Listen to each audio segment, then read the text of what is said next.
तर नमस्कार मित्रांनो, आज चाललेलो आपण केस कापायला. तोंडा पुढे इकून शर्ट आला काय माहिती. चाललेलो आपलं बंटी भाऊकडे गाडी घ्यायला. बंटी भाऊच्या गाडीत चावी घेतली मस्त पैकी चाललो आता. लावले आपल्या बंटी भाऊच्या गाडीला चावी. चाललेलो असल्या उन्हात आणत नुसती केस काढलेली नुसतं वार नुसतं तोंडावर लागत होतं. गाडी केस अशी काढल्या कोंबड्यासारखा दिसायला लागलो मी. आलो मग आपल्या दुकानावर केस कापायला. मायला केस कापणार कुठे गेला काय माहिती, दिसा नाही इथं दुकानात. समझ रहे हो तेवढ्यात म्हणलं केस कापणं दिवसतोर आपलं तोंड बघावं आरशात. भाऊला म्हणलं आपली केस एकदम जोरात कापा. हे बाबा कसा असतोय मग. भाऊनं धारदार शस्त्र आपल्या डायरेक्ट केसावर लावलं. भाऊचे मशीन लयच खतरनाक होती, नुसती गरम होत. भाऊला म्हणलं दाढी नाही केस कापायच्यात आपल्याला.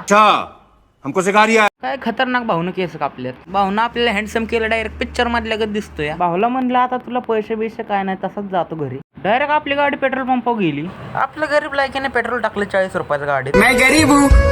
भाऊ बघा आपला कसा हसते बघा. आलो तिथनं 200च्या स्पीड नुसतं डोळ्यातनं पाणी येत होतं, एवढं वार लागत होतं. कसं काय मग केस कापल्या ते शायनिंग मारतोय मी आज लय. कांबळे भाऊला म्हणलं तुझे केस किती वाढल्यात काप, तर तो कापा नाही बी.